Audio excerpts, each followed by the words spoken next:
Hello and welcome. I am so excited that you are here and you have done an amazing thing by investing in your health today. So I just want to acknowledge you for taking this huge step forward and finding out what's going on with your body to get some answers about hormones. I know that you have been going to Dr. Google and trying to figure out what's going on inside of your body. You may have even been to your doctor and the doctor said, all your labs are normal. Everything looks good and you don't feel good. You're struggling with low energy. You're tired all day. You may even have like an afternoon crash where you just want to go to sleep, take a nap, and you need caffeine to get through your day. Some of you guys have this tired but wired feeling. So, tired all day, but then when you get to the evening time, you're like wired, more like nighttime. Okay. Like it's time to go to bed, but you are just up and going, and you're like, oh, yeah, this is my zone. Or you may want to go to sleep, but you're just going, scrolling the internet, doing all of those things. That's your hormones, okay? That's not normal. They're out of whack, okay? And we're going to talk about all of that today, okay? So if you're struggling with belly fat, you're struggling, trouble losing weight, we're going to discuss those things today. And we're going to discuss it throughout this series. So you can go through this series at your own pace. You can listen to each one every day. Most of them are between like 10 and 20 minutes. So you can listen to them at your leisure. You can re-listen to them. I encourage you to do that. I drop a lot of knowledge about what's going on with your hormones. So I am a doctor, and that means teacher. Okay, so it is my job to teach. It's my job to educate you. It's my job to give you the information so that you have it and you are empowered. Okay, I was once just like you. Okay, you could easily find me asleep on the couch, exhausted, middle of the day at a friend's house. Kids running around doing their thing. And I was tired all the time. And there were a lot of things that were holding me back with my health, holding me back in life, holding me back from being a good mother, holding me back from just expanding and doing all the things that God has called me to do. I went to doctor, and they give me different diagnoses. I've been diagnosed with PCOS. I've been diagnosed with fibroids, low iron, all types of things. And I was put on birth control at a very young age for irregular periods. And I used to have really painful, heavy periods, and I would bleed and bleed and bleed and fill up my pads, like just put an overnight pad on and a tampon, and I would bleed. I don't have any of those issues anymore. I found out the truth. I got the answers that I needed, and I have been able to regulate my hormones. I feel good all month long. So before I used to get really depressed, have lots of PMS, all types of issues, and all that's gone. I just kind of float through my cycle each month, and I feel good. I've been able to lose weight, keep it off, do it in a way that's sustainable. My skin is cleared up. I used to have terrible acne, and I've been able to do all of these things through the knowledge that I'm going to share with you in this training. So I'm so excited that you're here. I'm here to give you hope. I'm here to give you answers. This is the Hormone Answers bundle. So I just invite you to indulge in this information. Pull out your pen and paper, listen to this on repeat. I made it short. I made it educational. I put in the most important information for each module so that you are just really getting the meat and the potatoes. So I'm excited for you. I'm excited for you to listen to this. Go ahead and dive in, enjoy, and get the answers you've been looking for.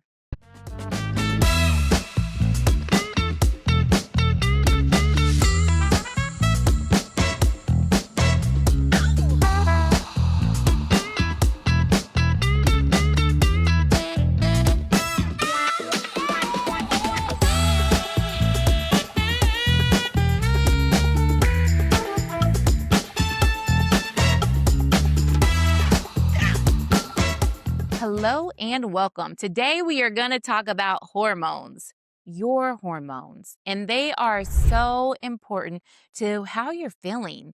You may be right now struggling with low energy, feeling exhausted all the time. You may be having issues with digestion, feeling bloated, just not feeling like yourself anymore. You may be having trouble losing weight. You tried lots of different things, you can't seem to stick to it, or you do it and it doesn't seem to work like it used to in the past. Maybe you have belly fat, things like that going on. And you may be dealing with an enormous amount of stress. that's just creating all other types of issues within your body. So I'm glad that you're here today. We're going to dive deep into these issues today, and we're going to talk about how your hormones, they affect your skin, they affect your energy, they affect your mood.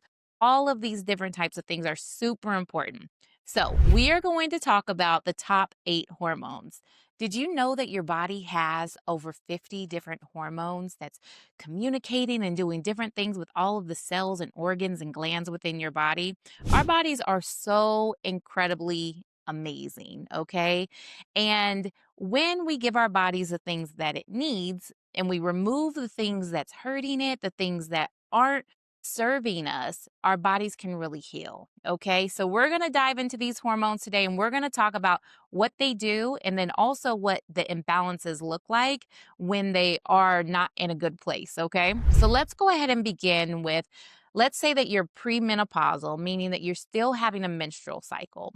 And this could be anywhere from it's starting early and earlier nowadays, but 9, 10, 11, 12, but moving all the way up into your 40s and maybe late 40s, you're going through perimenopause, 50s, you're entering into menopause. So, menopause is also basically declared once you have had one full year of no menstrual cycle. You are considered to be postmenopausal and you've made it through the transition. Some women that come to me, they have no periods because there's issues going on. They're definitely not at the age of being postmenopausal yet, and they may have no period showing up because there is an imbalance in these hormones. There's different things going on with the brain, with the glands, and with the hormones where things are out of balance. Some women may have had a hysterectomy. I work with a lot of women who have had fibroids in the past, endometriosis, those types of things, and they've had surgery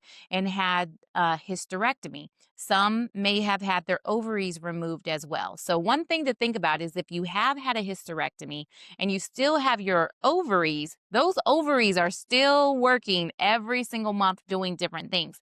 So, it's still important to know what's going on with those hormones because that removing the uterus remove what may have been causing a lot of pain, the heavy periods, fibroids, all of those types of things, the excess bleeding, but the cause wasn't technically removed. So I'm going to give you an example here. So let's say that you have a headache and you could easily go take an Advil, a Tylenol, any of those types of things, okay? And your headache goes away. But your body, you weren't having a headache because you were lacking Tylenol or you had an Advil deficiency. There was something else going on inside of your body. So, a lot of times, a lot of women will end up having a hysterectomy because, we're at the last straw. This is what we've got to do. And my job as a functional medicine doctor is really to help women, give them alternatives where we're really addressing the root cause of what's going on with that.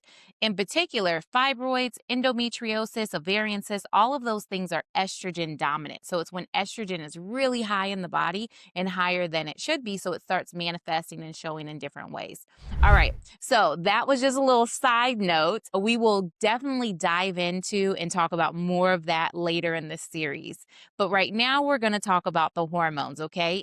Starting with if you are premenopausal, still having cycles, or still at that age, then all of your hormones, estrogen, testosterone, and progesterone, should be being produced by your ovaries, okay? Primarily by your ovaries. Your adrenal glands also produce those hormones as well. So the adrenal glands are like little, almost walnut shaped glands that sit right above your kidneys, okay? And those deal with your stress hormones like cortisol and things like that. So we will get into that. But I do want you to know because once women become postmenopausal, the adrenal glands take over. So, really, that transition from being premenopausal to perimenopausal to postmenopausal, it can be a smooth transition if we have the hormones in balance prior to that time. And if they're not and you're perimenopausal, then we can go ahead and start working on some of those things to get you balanced, okay? So estrogen.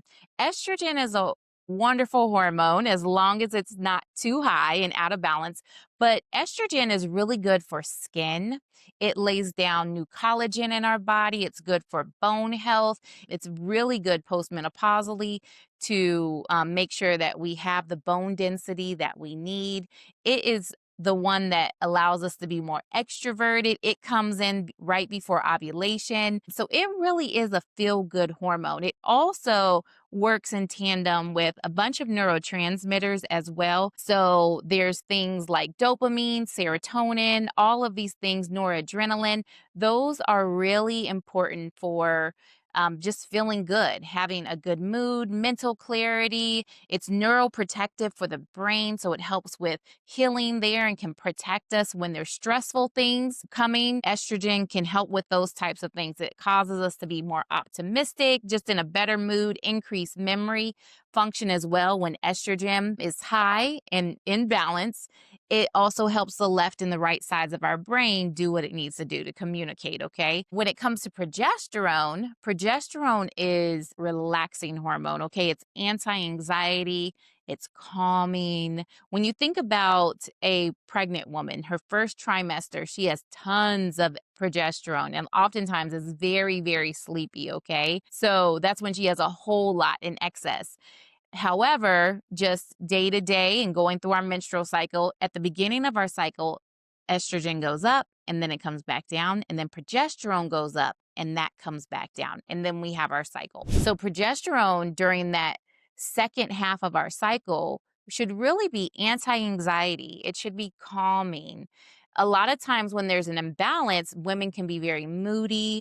Myself, I used to get very depressed. I would not feel good, would not feel like myself. I didn't like me. I didn't like my husband, my kids, anyone, like ready to fire my employees. Did not feel good. Okay. But getting those hormones in balance has me feeling like amazing throughout my cycle. And I'm really able to navigate those changes where those hormones are doing the things that benefit me versus being out of balance. Estrogen being out of balance, again, we talked about the fibroids, the heavy, painful periods. That can all be excess estrogen. Estrogen also, depending on how it's metabolizing, can cause that like moodiness and all of those things when it's out of balance with progesterone. Now, testosterone, this hormone, it also comes in right before ovulation as well. And that's going to be like motivation, drive. It's good for building muscle, libido, all of those types of things. So those are your three sex hormones. After that, you have stress hormones. So you have cortisol. So think about if a bear was running after you, okay? Before we lived in this world where there's all types of stress all around, and there was a time where maybe the only stressful thing that would happen is literally trying to get our food and there's some kind of danger around, okay? So at that point in time, you would either fight or run away. Okay, that is the body's natural response. It's called fight or flight. It's when the sympathetic nervous system is activated. Okay, so we're either going to fight or we're going to run away. However, our body doesn't know the difference between if there is a bear that's coming after us or that stressful mother in law. I love my mother-in-law, but stressful mother-in-law, the kids, things going on with the kids, things with work, just having a very stressful, demanding job or just being in a job that you don't love or enjoy anymore. Other stressors and just other types of relationships. Our body does not know the difference. So when we stay in this constant fight or flight, our body is not happy. Okay. So that can throw off our cortisol levels and that will create issues with fatigue.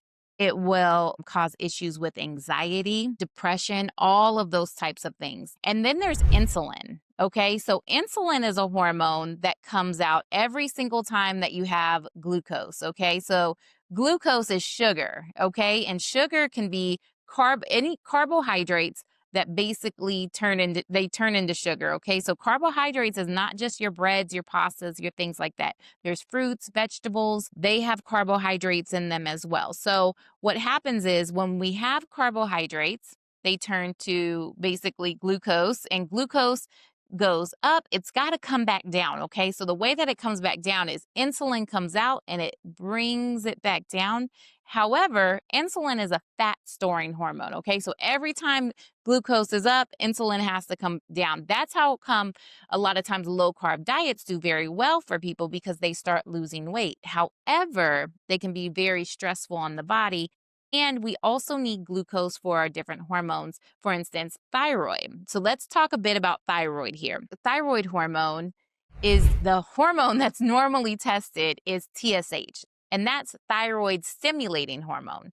That hormone is actually produced by the pituitary gland, which is in the brain, and it tells the thyroid that we need more T4 or T3. So that conversion actually happens in the gut and liver. So oftentimes doctors will only look at TSH, maybe T4, but without looking at all of the hormones associated with thyroid, we only get a small picture of what's going on and why it's out of balance. The other hormone that I want to talk to you about is leptin. So leptin is a hormone that is produced by your adipose tissue, so by your fat. And what it does is basically that hormone is always in a state of storing fat or releasing fat, okay? And it works in tandem with ghrelin, which is a hormone that lets you know, like your body telling you, okay, I'm hungry, I'm not hungry, turning those types of things on and off, okay? So, and see, what is your body actually doing with the food that it's eating? Is it storing it as fat or is it releasing it? The other hormone that I want to talk to you about is melatonin. Okay. So people, when they're not able to sleep, they're very quick to, like, oh, let me take some melatonin. That's one thing. But really, we want to look at what's going on with your melatonin. What are your levels at? We can test those types of things and see. Also, if you're having an issue with melatonin production, just giving your body that from an outside source isn't fixing the problem. We want to get all of your hormones, your melatonin, your progesterone for instance, a lot of times women who are trying to get pregnant, progesterone is a major issue. They're wanting to produce this hormone, they may not be producing enough, and we can give synthetic hormone or bioidenticals, things like that. But really, we want to get your body producing these things on its own. That's really taking a natural approach in doing these things. So, the last hormone is oxytocin. Okay. So, oxytocin is also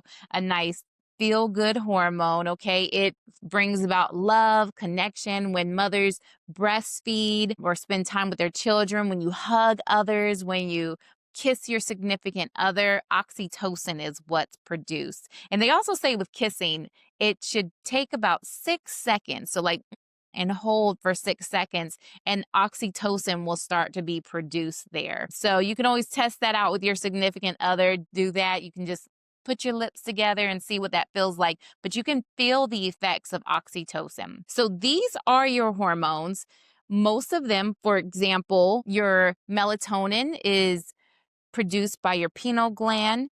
Your oxytocin is another pituitary hormone. Your estrogen, testosterone, and progesterone, which are the ones that I really want you to pay attention to, those are produced by your ovaries. However, your adrenal glands produce that as well. Okay. So it's really important for us to take good care of our adrenal glands, which we're going to get to in another lesson. However, your adrenal glands also produce cortisol, adrenaline, all of those types of things. So we got to make sure that these are in balance. All right. So this is your lesson in your training on hormones. I hope that it's been super educational and helpful to give you a basis of the different hormones that we're working with, how they work together, and how we want to have them in balance.